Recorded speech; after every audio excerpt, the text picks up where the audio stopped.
नाहीत अशा प्रकारचे नवीन संस्कार संघटित टोळी तयार करण्याचं काम वालूबाबा यांनी केलेलं आहे। आणि वालूबाबांचं म्हणजे आका आणि ह्या आकांना त्याच्यापेक्षा मोठ्या आकाचा परिपूर्ण आशीर्वाद असल्याशिवाय हे झालेलं नाही, हे नम्रपणे या ठिकाणी सांगतो।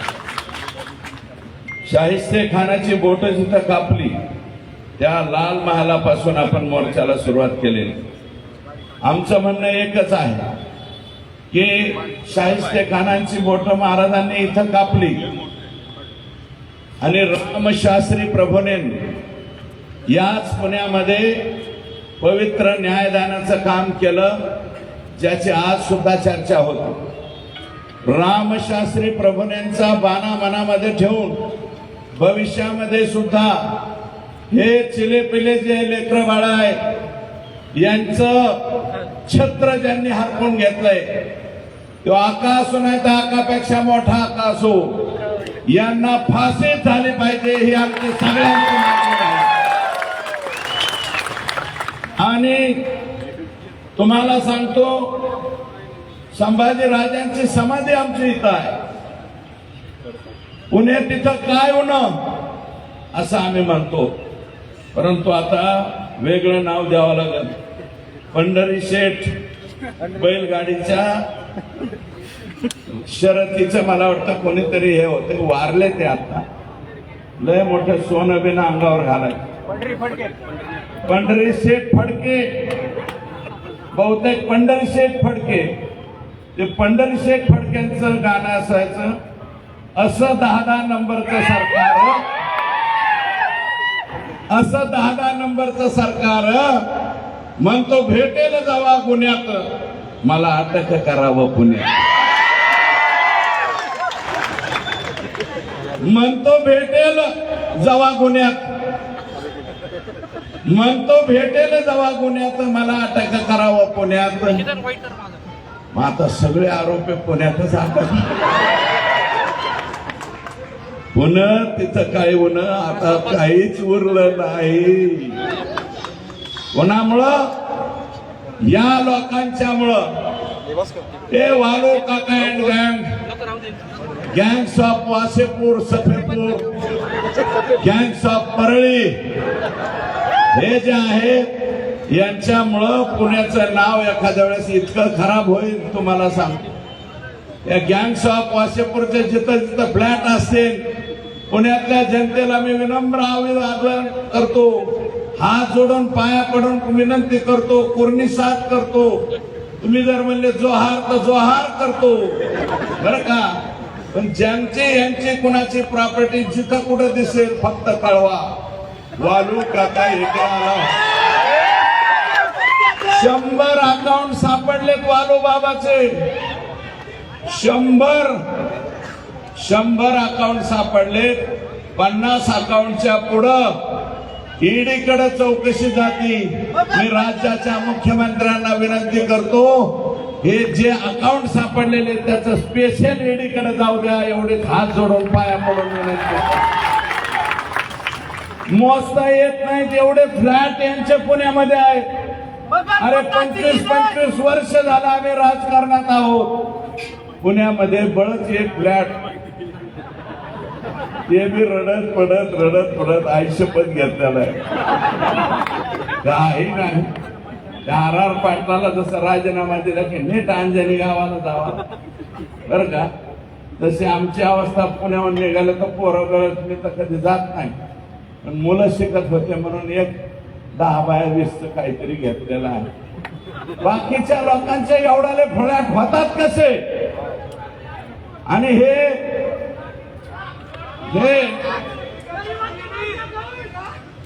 लागेल, ईडी सुद्धा लागेल, बीडी सुद्धा लागेल।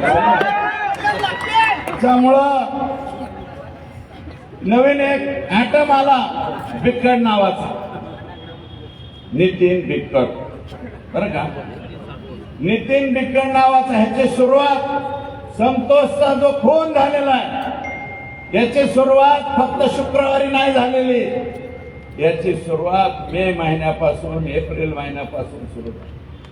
आमच्याकडे कंपन्या यायला लागल्या. O2, रिन्यू पॉवर, अजून काही 1-2 कंपन्या आहेत ज्याचं परदेशाशी कॉन्टॅक्ट आहे. आणि ह्या नितीन बिकडने काय केलं, स्वतःच्याच पायाला गोळी मारून घेतली आणि कंपनीवर गुन्हा दाखल केला. कंपनीवर गुन्हा दाखल केला, कोर्टापर्यंत गेला. हायकोर्टात कॉम्प्रोमाइज केलं. ते सिद्ध झालं स्वतःच्याच हाताने गोळी मारून घेतली म्हणून. पण तरी कंपनीवाले म्हणले थोडंफार मिटवून टाका. कंपनीवाल्याकडूनच पैसे घ्या. मी एक गोष्ट सांगतो म्हणजे परवा तुम्ही याचा वापर करू नका बरं का, नाहीतर तुम्हाला सुद्धा याच रस्त्याने जावं लागेल. तर हे कॉम्प्रोमाइज केलं, काही रक्कम घेतली आणि तिथून पुढे हा नितीन बिकट धाराशिव, बीड या जिल्ह्यामध्ये ह्याचा वावर वाढत गेला. वावर वाढत गेला. हा कंपन्याच्या ते सिक्युरिटीचं काम घ्यायला सुरुवात झाली. सिक्युरिटीचं काम घेता घेता त्यांचे हळूच वाल्या कोळीची भेट झाली. वाल्या कोळी नाही म्हणणार, कोळी एक जमात आहे. मी माझा शब्द परत घेतो. वाल्याचं ते फार मोठे आहे वाल्मिकी. वालू बाबा म्हणतो आका, त्या आकाची भेट झाली. आकाची यांची मीटिंग झाली. मला हे द्या, हे नको, हे असंच डायरी. मीटिंग झाली आणि मीटिंग झाल्याच्या नंतर ठरलं वालू काका आणि हम साथ में मिलकर काम करेंगे. इसका भी बाजा बजाएंगे, इसको भी जेल में डालेंगे, कुछ भी करेंगे. 14 जूनच्या पूर्वी अगोदर यांची ओळख झाली. 14 जूनला मी तारखा सांगतोय. 14 जूनला वाल्मिक कराड, आका, नितीन बिक्कट, अनंत काळकुटे, अवादा कंपनीचे शुक्ला नावाचे अधिकारी यांची परळीला धनंजय मुंडे यांच्या बंगल्यावर बैठक झाली. राज्याचे मंत्री आहेत ते मी धनंजय मुंडे साहेब म्हणतो.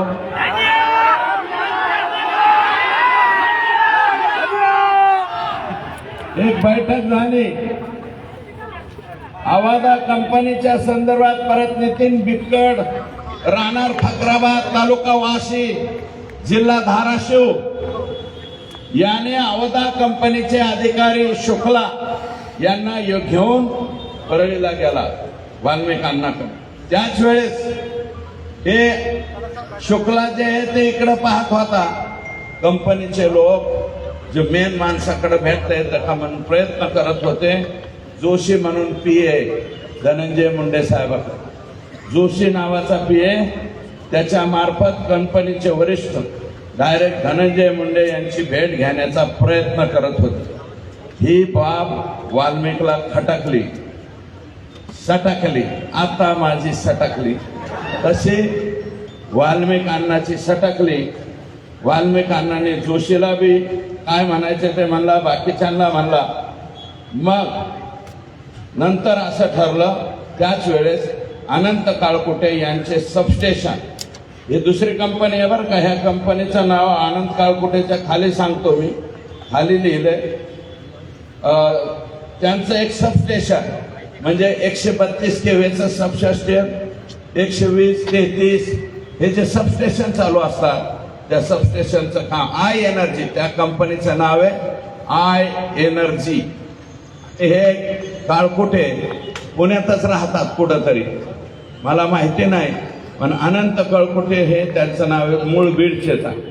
आय एनर्जी या कंपनीची मीटिंग डीएम म्हणजे आवाजा जी मस्सा जोगला आहे संतोषच्या गावी आवादा कंपनी आली आणि हा आय एनर्जीवाला यांची मुंबईला धनंजय मुंडे यांच्या बरोबर बैठक ठरली. दिनांक 19 जून 2004. मी मीडियाला विनंती करतो हे तारखावर का लक्षात ठेवा, कारण उद्या ह्याच्या चौकशीमध्ये यांचे मोबाईल तिथं दिसणार आहेत, यांचे लोकेशन तिथं दिसणार आहेत. मी नावं सांगतो त्या अधिकाऱ्यांची. कोणाकोणाची बैठक कुठं झाली?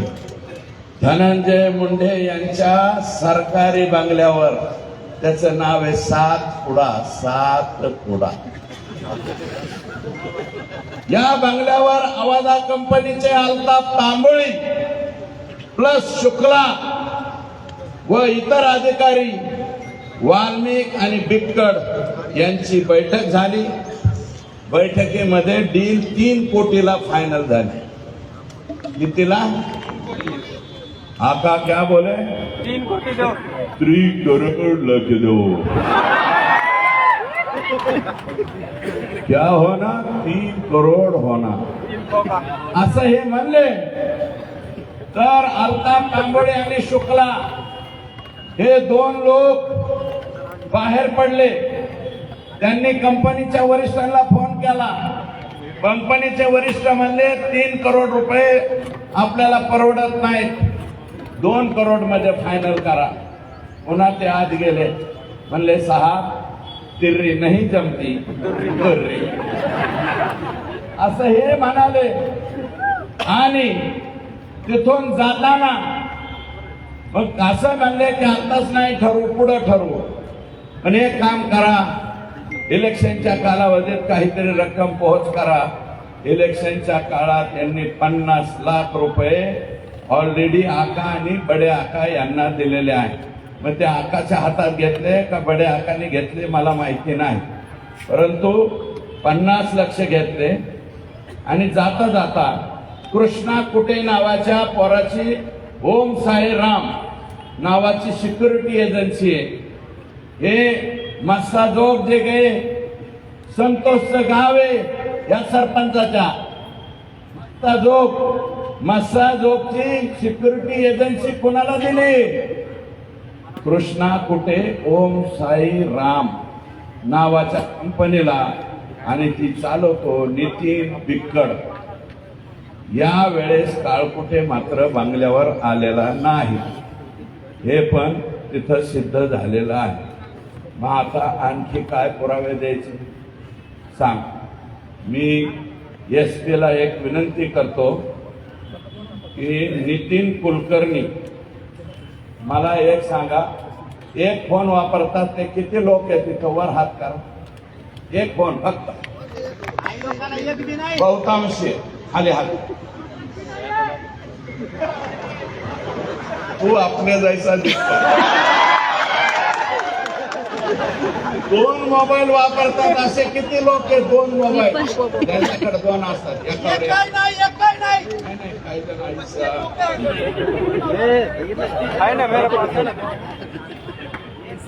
नगण्य 2 मोबाईल वाले सुद्धा. आमचे वाल्मिक अण्णा उर्फ आका किती मोबाईल वापरतात? 17 मोबाईल नंबर वापरतात. 17 मोबाईल नंबर बीडच्या SP ला आणि CID चे जे हे आहेत, मला बघून नाव त्याचं नितीन बर का. CID चे जे IG आहेत, IG साहेबांना माझी विनंती आहे की नितीन कुलकर्णी हा आणि वाल्मिक आका हे दोघे जण मिळून 17 मोबाईल वापरतात. हा नितीन कुलकर्णी आका आत गेल्यापासून गायब झालेला आहे. माझी विनंती आहे, हा नितीन कुलकर्णी आणा. कुणाकुणाकडून किती किती माल घेतलेला आहे याचे सगळे पुरावे या 17 मोबाईल मध्ये सापडतील. आणि हे आत्ताच्या आत्ता माझी विनंती, पुणे जिथं काहीच नाही उणे अशा ऐतिहासिक शहरामधून ही मागणी करतोय की मायबाप सरकारने. आणि मी फक्त देवेंद्रजींना विनंती करतो, अजितदादांनाही विनंती करतो. आता मी आणि भारतदादा आपण एकत्र काम केलेले. बजरंग बाप्पा तुम्ही बी अजितदादा बरोबर काम केलेले. अजितदादा फार प्रांजळ मताचा माणूस हो. 5 वर्ष तुम्ही हसू नका. 5 वर्षाच्या लेकरासारखं त्याचं हृदय आहे आणि तो कधीच चुकीच्या लोकांना, मला माहिती, मी ज्यावेळेस त्यांच्या बरोबर होतो, काही लोकांना मी घेऊन गेलतो, एक दोन लोकांना घेऊन गेलतो, म्हणले यांच्या बाबतीत फोन करा. अजित दादा म्हणले हे चुकीचे वागणारे लोक आहेत, मी यांच्या बाबतीत फोन करणार नाही. 1 वेळा नाही, 2 वेळा नाही, 10 वेळा माझ्या बाबतीत असं घडलं. मी राष्ट्रवादीत 2005 पासून 2017 पर्यंत राष्ट्रवादीत होतो, 15 पर्यंत राष्ट्रवादीत होतो, म्हणजे जवळजवळ 10-11 वर्ष मी त्यांच्या बरोबर काम केलं. अजित दादा असं नव्हता रे. अजित दादा तुझ्या पाया पडतो, तुझं काय अडकलं रे ह्यांच्यापाशी, अडकले. हे जाऊ दे ना का बाहेर, हे जाऊ दे. अरे बाबा, ते सातपुडा सरकारी बंगल्यावर जर बैठका घेत असतील आणि ही बैठक जर चुकीची निघाली, मी चॅलेंज देतो, राजकारण सोडून देईल. आता माझ्याकडे 300 गायीचा गोठा आहे, 1000 गायाचा गोठा करेल, 200-300 मसाडा सुद्धा आणेल. मुरा मेसाना मसाडा आणून मसाडा धुत बसेल. मी राजकारणात राहणार नाही. पण दादा, तुम्ही, एकनाथराव शिंदे साहेब, तुम्ही आणि आमचे मुख्यमंत्री, ज्या माणसावरती विश्वास आहे, तुम्हाला विनंती आहे की ह्याचा छडा लावा. आणि ही जर गोष्ट खरी असली तर काही दिवस जोपर्यंत या केस हे होत नाही तोपर्यंत बाहेर काढा ना. आमचं म्हणणं आहे सरकारच्या बाहेर ठेवा. राजीनामा तुम्हाला घ्यायचा नसलं तर बिन खात्याचा मंत्री करा. सगळ्यात सोपं राजीनामा द्या ना. अरे या देशामध्ये लाल बहादूर शास्त्रींनी रेल्वेचा एक ऍक्सिडेंट झाला, राजीनामा दिला. निलंगेकरांच्या मुलीचं मार्क मागं पुढे केले, मुख्यमंत्री पद गमवावं लागलं. आणि 26/11च्या घटनामध्ये RR पाटलांचा एक शब्द चुकला. विलासराव देशमुखांच्या पाठीमाग रामशे बंधू, ते भयानक पिक्चर वाले, ते रामशे हिंडला म्हणून विलासराव देशमुखांना घरी जायला लागलं. आणि RR पाटलाला छुटपुट घटना होते म्हणून RR पाटलाला घरी जावं लागलं. अरे बाबा, मी तारीख सांगतो, 3ही नेत्यांना, फडणवीस साहेब, माननीय एकनाथ शिंदे साहेब, माननीय अजित दादा, तुमच्या पाया पडून हात जोडून विनंती करतो, यांचा राजीनामा तुम्ही घ्या. चौकशी होऊ द्या, आमच्या लेकराला न्याय मिळून द्या. अरे कोणी डोळे पाडले, डोळ्यात पाणी आलं की सगळे लोक ओरडतात की अमक्या अमक्याच्या डोळ्यात पाणी आलं, अमक्या अमक्याच्या डोळ्यात. अरे नाटकीच रडायचं म्हणलं तर ग्लिसरीन टाकून आम्ही बी रडू शकतो रे. बर का, तुम्हाला कुणाच्या तरी डोळ्यात अश्रू दिसते की ह्या संतोषच्या, ह्या लहान लेकराच्या 10वीला असलेल्या पोरीच्या डोळ्यातले अश्रू दिसले नाही का? लेकराच्या, लहान लेकराचे अश्रू दिसणार का अश्रू दिसणार? कशामुळं? माझी विनंती आहे. आणि हे टीका करणारे काय जण लागले, कोणी म्हणतं यांना मंत्रिपद नाही. अरे मंत्रिपद हे जाऊ दे रे, वळून टाकू कोणावर बे. मंत्रिपद नाही, राज्याच्या राजकारणातून निवृत्ती घेतो मी. संतोष देशमुख पुन्हा माघारी आणून दाखवा. येतात का आणून? द्या आणून, मी लगेच सगळं सोडून देतो. आणि तुम्ही जर म्हणले ना तुझे कझाकिस्तानला जाऊन राहा, नाही तर गामा देशात राहा, नाही तर घाना देशात जातो. घाण, माझा कलर बी काळा आहे, आता माझा बापच काळा होता. घाना देशात जातो, सोडून जातो. परंतु माझा हेतू काय? माझा हेतू संतोषची पत्नी, संतोषचा भाऊ, संतोषची मुलगी. अरे माझा बाप, मी दुसऱ्यांदा आमदार झाल्यावर गेला होता 6 महिने तेल मीठ मिरची कशी आणायची असते हे मला कळालं नव्हतं। या लेकराचं काय रे, याला राहायला घर नाही, 6 पत्र्याचं सुद्धा घर नाही ह्याला संतोष देशमुखला। तिसऱ्यांदा सरपंच झालाय। तुमच्यापैकी सुद्धा कोणी सरपंच असते, तुमचाच भाऊ कोणीतरी ग्रामपंचायतचा सदस्य असेल, 3 वेळा ग्रामपंचायतीचा सरपंच होतो। त्या माणसाची ही अवस्था होते। माझा हेतू हा आहे की या संतोषच्या ह्याला न्याय मिळाला पाहिजे। ह्याच्यात कसलं राजकारण आलं? तुम्ही उठात आणि मीडियावाले सुद्धा हे तुमच्या पाया पडतो, बुटासहित पाया पडतो, चपलासहित पाया पडतो। अरे राजकारण काय आहे माझ्या बांधवांनो, मला सांगा। हे सोडलेत काही जण। सूरज चव्हाण बोलला माझ्यावर, सूरज चव्हाण, अरे तू बालवाडीत सुद्धा नाही अजून, माझ्यावर बोलतो। बालवाडीतल्या लेकरांनी माझ्यावर बोलू नये आणि ते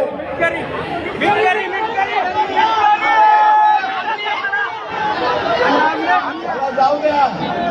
बाकीच्या मला नो हेअर करायचंय, इतरांना मला नो हेअर करायचं। अरे काय लाख तुम्हाला काय बोलायचं ते बोला रे माझ्यावर, मला तुम्हाला उत्तर द्यायचे नाही। कारण मला संतोष देशमुखच्या मृत्यू प्रकरणावरून फोकस हटवून द्यायचा नाही। मला काय म्हणायचं तुम्हाला, मला शिव्या द्या, मला जे काय बोलायचे अमोल मिटकरींना बोलू द्या, अजून कोण बोलते त्यांना बोलू द्या, कोण आणले ते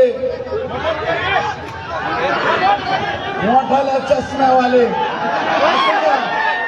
मला त्यांच्यावरती बोलायचं नाही। अरे माझं म्हणणं आहे राष्ट्रवादीतल्या त्या माझ्या मित्रांना, अरे ज्या नेत्याने बीडची वास्तुशांती केली, बीडचा बिहार नाही, बीडचा काबुलिस्तान केला, हमास केला, हमास पेक्षा सुद्धा वेगळं वागणं नाही तुमचं। इतकी बेकार तालिबानी हे वागणं तुमचं कसं आहे, हे वागणं बरं नव्हतं। आणि तुम्ही इथं येऊन अजितदादाच्या कानात जाऊन काय सांगता रे, आणि तुम्ही बोलता। माझी विनंती आहे, अजितदादाच गेलते, मी दादान काल म्हणलं क्या हुआ तेरा वादा, अरे अजितदादावर टीका केली नव्हती मी, कमून लावून घेता उगाच अजितदादा बरोबर 10-11 वर्ष आम्ही बे काम केलं, तो तसा माणूस नाही। पण जे घेरा घेतलाय अजितदादाला, सगळे यंड गंड वंड वंड वंड, हे जे घेरा घातलेले हे लायकवान माणसं नाहीत असं मला वाटतं। अजितदादा जरा डोळं उघडून बोला, बघा खाली काय चाललंय ते। माझं म्हणणं आहे, पुण्यातलं बारामती तुमच्या मतदारसंघातले 100-200 माणसं पाठवा ना अजितदादा, 200 माणसं पाठवा दादा। महेश माझं म्हणणं चूक आहे का? पाठवा ना बीड जिल्ह्यात अजितदादा, तुमच्या विश्वासातले माणसं पाठवा। तुमच्याजवळ प्रचंड लोक आहे, गावागणीशी एक माणूस पाठवू शकतात अजितदादा। 1200-1300 गाव आहेत तर का, 1500 माणसं पाठवा ना दादा। एका गावात जाऊन 2-2 दिवस मुक्काम करून येऊ द्या ना। तुमचे हे जे शागिर्द आहे हे कसं वागते, एक तर मराठा समाजाच्या बाबतीत नाही, आणि तुम्हाला माझी विनंती, एक तर मराठा समाज नाही, सगळे समाज संतोषच्या बरोबर आहे। संतोषच्या भेटी द्यायला मसाजोगला जीवाच्या वाडीचे लोक आले का नाही? संतोष हांगेच्या खालच्या वाड्या आल्या का नाही? तुम्ही वंजारी समाजाला सुद्धा दोष देऊ नका, सगळेच्या सगळे माणसं वंजारी समाजातले वाईट आहेत का? नाही, अजिबात नाही।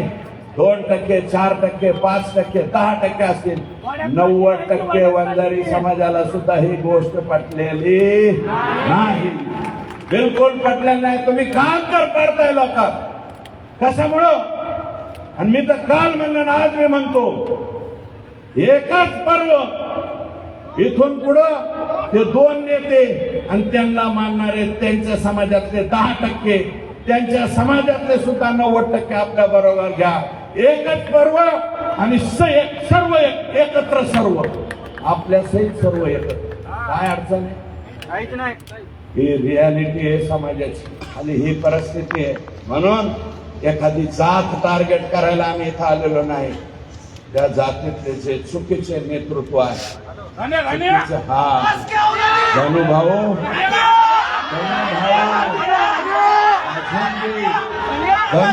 अजूनही तुम्ही 60,000 फुटावर असतान. 60,000 फुटावरले खाली उतरा. या असल्या बैठका तुम्ही कशा घेतल्या? 3 करोड़ में फाइनल, बाद में 2 करोड़ सिलेक्शन में. अरे निवडणुकीचा निकाल लागूच तर तरी दम काढायचा. तुम्ही मस्ता दोघला गेला. काय दोष आहे आमच्या संतोषचा? एका दलित समाजाचा पोरगा, त्याला हे मारित होते सुदर्शन भुले, आणि हे फक्त आडवा झाला. म्हणला हे बाबा दलिताच्या लेकराला मारू नका. दलित समाजाच्या लेकराची बाजू घेतली म्हणून आमचा माणूस गेलाय. हे कोणाकोणाला माहिती आहे? अजून माहीत नसलं तर पुण्याच्या या मायबाप जनतेला सांगतो, दलित समाजाच्या लेकराला मारलं म्हणून संतोष त्याच्या ह्याला. अजय दादा, माननीय विजय वाकोडे दादा यांच्या घरी गेले. तिथं त्यांनी आश्वासन दिले, एक पोरग शासकीय नोकरीत घेऊ. चांगली बाब. सोमनाथ सूर्यवंशी याच्या घरी सुद्धा अजितदादा बोलले, कारण मी जाऊन आलो. ते गेले त्याच्यानंतर मी जाऊन. दादा म्हणाले यांच्या कुटुंबातलं पण एक लेकरू घेऊ. माझे मुख्यमंत्री एकनाथ शिंदे साहेब आणि अजितदादा, 2 उपमुख्यमंत्री आणि देवेंद्रजी फडणवीस साहेब, तुम्हाला विनंती आहे त्या दोघांना द्या. संतोषच्या बायकोला सुद्धा BA झालेले, हिला सुद्धा का शासकीय नोकरी नकोय मला सांगा. BA झालेले मुलगी कोणत्याही खात्यात ऑर्डर काढा. हे लेकर आणि शक्यतो ऑर्डर देताना लातूर जिल्ह्यात द्या, कारण लेकरा बाळाच्या शिक्षणासाठी आमची माय माऊली बरं का, तिचं कुंकू पुसते. अरे जिच्या भाळावरचं कुंकू पुसतं तिचं दुःख काय बरं का. तर ह्या लेकराला कुठंतरी घ्या, जलसंपदात घ्या, MSCBीत घ्या, कशात घ्या. तुमचं पाठिंबा आहे का ह्याला? वर हात करून सांगा ना. मदत केली मुख्यमंत्री महोदय, तुम्ही मोका लावा म्हणला, मुख्यमंत्र्यांनी मोका लावला. साहेबांनी 1 मिनिट ऐका, मोका लगेच लागत नसतो. घोषणा केली, त्याचं 1 मिनिट ऐक, जस्टिफिकेशन द्यावं लागेल. जस्टिफिकेशन दिल्याच्या नंतर मोका लागेल. तुम्हाला कायदेशीर काही अडचणी बरोबर माहीत नाही. एक आता फक्त जामिनी पुरता बाळासाहेब ॲडव्होकेट बाळासाहेब कोल्हेंची ऑर्डर मीच मुख्यमंत्र्यांकडून काढून आली. रात्री 1:30 वाजता मुख्यमंत्र्यांनी सही केली. रात्री 1:30 वाजता म्हणलं सही करावं लागतं, नाही ते हे सुटतील. आणि त्याचाच परिणाम म्हणून काय झालं, 14 दिवस हे आत गेलेत. वाल्या सुद्धा 14 दिवस. आता म्हणतो 24 तास मेरे को एक साथ में दो. अरे ह्यांची लपडी सांगतो रे, अजून लय लपडी. लोकच आणून देतात गप्पा गप्पा. एका मोर्चात एक सांगतो, सगळ्याच मोर्चात सांगितलं घोटाळा होईल. माझी विनंती आहे संतोषच्या पत्नीला सुद्धा, सोमनाथच्या कुटुंबाला सुद्धा नोकरी दिली पाहिजे. वाकोडे दादा, खरोखर तुम्हाला सांगतो, मी पालकमंत्री राहिलेलो त्या जिल्ह्यात. फार संवेदनशील आणि चांगला माणूस होता, दलित समाजाचा होता, परंतु समजदार नेता होता. दादा असं नाही करत, अॅट्रॉसिटी व्हायला लागली. दादा हे बरोबर नाही, मी समजून मी पोरांना. अशा पद्धतीचे माणसं होणार नाही. हळूहळू त्या घटना घडल्याच्या नंतर त्यांचा मृत्यू झालेला. त्यांनाही CM साहेब या 3ही कुटुंबियांना भेटणार आहेत आणि ह्या एवढं त्यांच्याकडनं आपण करून घेऊ. मी अधिकचं काही नाही बरं. हा जोश, ही ताकद आणि हा राग कधीपर्यंत तुमच्या जागेवर राहायला पाहिजे? जोपर्यंत हे फाशीवर जात नाही तोपर्यंत राग मनात ठेवा. एवढीच विनंती. संतोषचे मारेकरी फासावर जाऊस तो राग कमी करू नका, एवढे हात जोडून पाया पडून विनंती करतो आणि या ठिकाणी थांबतो. जय